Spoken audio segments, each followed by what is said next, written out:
नमस्कार दोस्तों, स्वागत है आपका A to Z स्टोरीज अद्भुत ऑफिशियल पर। साधु संत फकीर गुरु रहबरों की सदा ही जय जयकार।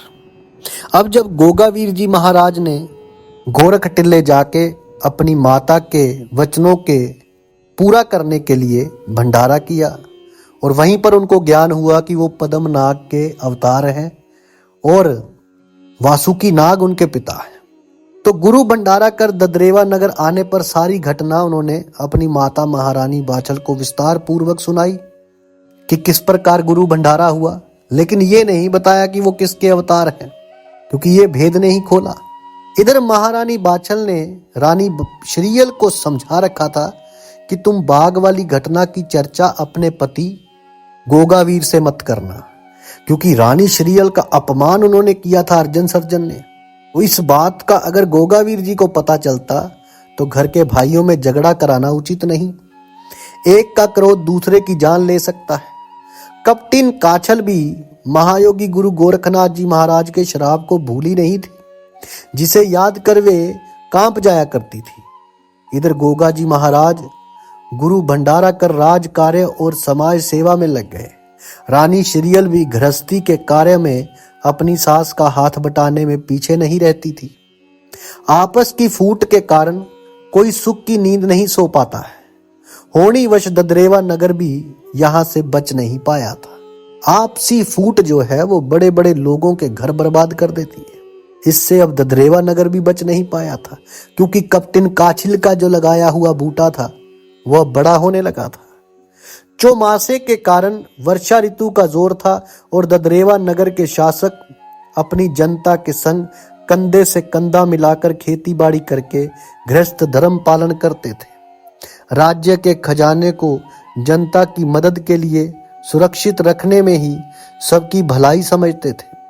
मूसलाधार वर्षा होने के कारण दास लोग खेतों पर काम करने चले गए थे और दासियां भोजन बनाकर उन्हें खेतों पर खाना देने गई हुई थी। धूप की तेजी का जोर था और दोपहर का समय था। गोगावीर जी महाराज आराम से लेटे हुए थे और रानी श्रीयल पंखा झल रही थी। गोगावीर जी महाराज बोले, गर्मी का बहुत जोर है और सरोवर का ताज़ा जल पीने की इच्छा है। कोई दास या दासी खेत से लौट आया हो तो मंगवा लो। रानी श्रीयल बोली, आपने क्या कहा? दास दासी से मंगवा लो। रानी श्रीयल बोली, ना मालूम दास दासी कब आए, तब क्या आप प्यासे ही रहेंगे? मैं किस समय के लिए हूँ? आपकी आज्ञा मिलते ही सरोवर के जल की तो बात ही क्या है, पातालपुरी से अमृत घाट भी लाकर सेवा में हाजिर कर सकती हूँ। गोगावीर जी महाराज बोले, रानी होकर सरोवर से जल लेने जाओगी? कोई देखेगा तो क्या कहेगा? इतना सुन श्रीयल बोली, आप प्यासे हैं और मैं यहाँ हाथ पर हाथ धरे बैठी हूँ, इससे क्या कोई मुझे पतिव्रता कह सकता है? इतना कहकर घड़ा उठाकर सरोवर से पानी लेने चल पड़ी वो रानी। अब कप्टिन काछल के जो दो बूटे थे, अर्जन और सर्जन, इन्होंने जब श्रीयल रानी को सरोवर की तरफ जाते देखा तो गोगावीर जी महाराज को नीचा दिखाने की गरज से रानी श्रीयल के पीछे छिपते हुए सरोवर पर जा पहुंचे। जब रानी श्रीयल ने घड़ा भरकर सरोवर से निकाला तब दोनों भाइयों ने जाकर उसे घेर लिया और बोले, अरे भाभी, इतने दास दासियों के होते हुए तुम घड़ा भरने आई हो? लाओ मैं घड़ा लिए चलता हूं। ये कहकर अर्जन हाथ पकड़कर घड़ा छीनने लगा। इधर सर्जन ने उसकी रेशमी साड़ी खींचकर कहा, सुंदर नारियों के लिए रात दिन युद्ध हुआ ही करते हैं, इसलिए हमारी बन जाओ। गोगा के मर जाने के बाद तुम्हें दासियों का जीवन व्यतीत करना पड़ेगा। अभी तो हम लोगों का ब्याह भी नहीं हुआ है। एक के मर जाने पर दूसरा तुम्हारे जीवन की नाव पार लगा देगा। रानी श्रीयल सोचने लगी, मेरे दोनों जेठ पागल तो नहीं हो गए हैं क्या, जो बुद्धिहीनों जैसी बातें कर रहे हैं? तभी सर्जन बोला, बोलो क्या विचार है? राजी से हमारे साथ चल रही हो या जबरदस्ती उठा कर ले चलें? रानी श्रीयल बोली, आप बड़े जेठ होकर अनहोनी बातें कर रहे हो। मैं आपकी बेटी के समान हूँ। मेरे पति मेरे देर हो जाने के कारण यहाँ आ जाएंगे तो व्यर्थ ही झगड़ा बढ़ता जाएगा। अर्जन बोला, तो हम क्या तेरे पति से डरते हैं जो वृथा बकवास कर रही है? वे अकेला हम दोनों का बाल भी बांका नहीं कर सकता। हम क्या उसे यहां से जिंदा बचकर जाने देंगे? रानी श्रीयल चतुर गृहिणी थी, सयानी थी। उसने समझ लिया कि ये दुष्ट राजी से मानने वाले नहीं है। अपनी लाज बचाने का काम करना चाहिए। वे आंखों में आंसू भरकर बोली, जेठ जी, मैं एक अबला नारी, उन्होंने सरोवर से जल मंगवाया है। उनका गुस्सा तेज है।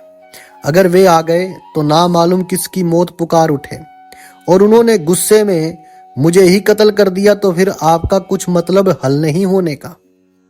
इसलिए मुझे जाने दो। मैं उन्हें पानी पिलाकर और सुख से सुलाकर शीघ्र वापस घर लौट आऊंगी। तब जहां आप मुझे ले चलोगे मैं आपके संग चलने से इनकार नहीं करूंगी। आप मेरे यहां बैठकर लौटने का इंतजार करो। मैं अभी गई और अभी आई। इन दोनों भाइयों को रानी श्रीयल की मधुर बातें पसंद आ गई।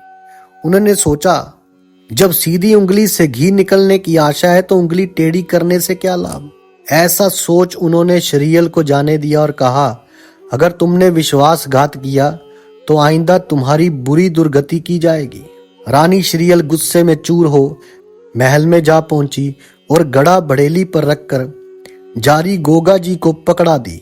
गोगा जी महाराज ने अपनी रानी के हंसमुख चेहरे के बजाय रोनी शक्ल देखकर पानी का घूंट भरकर कहा, तुम्हें क्या हुआ है? मैंने तो पहले ही मना किया था कि धूप में मत जाओ, परंतु तुम्हारे तो पतिव्रत धर्म में कमी आ जाती। अब धूप में मुंह कुमला गया तो कोई क्या कर सकता है। अपने प्राणनाथ की बातें सुनकर रानी श्रीयल अपने नैनों से नीर की वर्षा करने लगी। जब गोगा जी महाराज ने रानी श्रीयल के सर पर अपना हाथ धर रोने का कारण पूछा तो उसने अपने दोनों जेठों की करतूतों की सारी घटना बयान कर दी। अब जिसकी मां ही कैप्टन काछल हो, कपट से कुछ हासिल किया हो, तो वो ऐसे ही तो निकलेंगे। उसका अंश है वो, उसके गुण अवगुण तो उनमें आएंगे। तो अपने दोनों जेठों की करतूतें सारी घटना बयान कर दी। अपनी प्राण प्यारी से सरोवर की घटना सुनकर गोगावीर जी महाराज चौहान जी बेचैन हो उठे और तुरंत अपना बर्छा और हथियार उठा नीले घोड़े की नंगी पीठ पर सवार हो वहां जा पहुंचे जहां दोनों भाई श्रीयल के लौटने का इंतजार कर रहे थे। तभी उन्होंने दूर से देखा, श्रीयल के बजाय नीला घोड़ा दौड़ता हुआ इनके निकट आ ही रहा है। अर्जन सर्जन जब तक भागने की सोच भी ना पाए तब तक गोगावीर जी महाराज का घोड़ा उन्हें घेर कर खड़ा हो गया। गोगावीर जी महाराज बोले, बुज़दिलो, अब तुम मेरे सामने से भागकर जिंदा नहीं जा सकते। ये कहकर उन्होंने अपने बर्छे का एक करारा हाथ सर्जन की गर्दन पे मारा, जिससे उसका सर धड़ से अलग हो धरती पर लौटने लगा। फिर अर्जन को ललकारा। उसने भी भागकर अपनी जान बचानी चाहिए, परंतु महायोगी गुरु गोरखनाथ जी महाराज का वचन किस प्रकार मिथ्या हो सकता है। थोड़ी देर युद्ध करने के पश्चात उसका भी शीश धड़ से अलग कर दिया गया। जब उनका क्रोध शांत हुआ तब उन्होंने उन दोनों के धड़ वट वृक्ष की आड़ में करके दोनों के सिर की चोटी बांधकर अपने भाले की नोक में लटकाकर वापस दौड़ पड़े। जब गोगावीर जी महाराज सरोवर की तरफ गए तभी नीले घोड़े की टापों की आवाज सुनकर माता बाछोल जो थी वो सोई हुई थी, लेकिन उसकी नींद खुल गई, जाग गई थी और रानी श्रीयल अपनी सास को सरोवर वाली घटना सुना रही थी। तभी अपने दोनों भाइयों के शीश भाले की नोक पर लटकाए गोगावीर जी महाराज आ पहुंचे। अपने अपमान का बदला मिल जाने पर श्रीयल का चेहरा खिल उठा, परंतु माता बाछल अपना धीरज खो बेचैन हो बोली, हत्यारे गोगा, आखिर तूने अपने कुटुंब का सत्यानाश कर ही दिया। यहाँ पर इस बात से एक ज्ञान मिलता है, उसे जान लीजिए। जो माँ अपने बच्चे का साथ नहीं देती, जो अपने रिश्तेदारों के गलत होने पर भी उनका साथ देती है, उनके बच्चे से उनका विछोड़ा पड़ता ही पड़ता है। और यहाँ अब वो बात आएगी जब गोगावीर जी घर छोड़कर चले गए। यही माँ थी जिसने इतने सालों तक तपस्या कर कर गोगावीर जी गुरु गोरखनाथ जी महाराज से गोगावीर जी का वरदान प्राप्त किया, और आज अपने कपटिन बहन के कारण गलत बहन के कारण, उनके बेटों के कारण उसी को निकाल दिया। ये सत्य है रिश्तों का। सच्चा सतगुरु से रिश्ता जो कभी ना टूटे। सतगुरु का जो प्यारा हो वो अंदर से टूट भी जाए तो भी बड़ों के वचनों का पालन करता है। अब माता अंधी हो गई थी, उसे अब कुछ दिखा नहीं, इसलिए गोगा वीर जी से बोली, हत्यारे गोगा, आखिर तूने अपने कुटुंब का सत्यानाश कर ही दिया।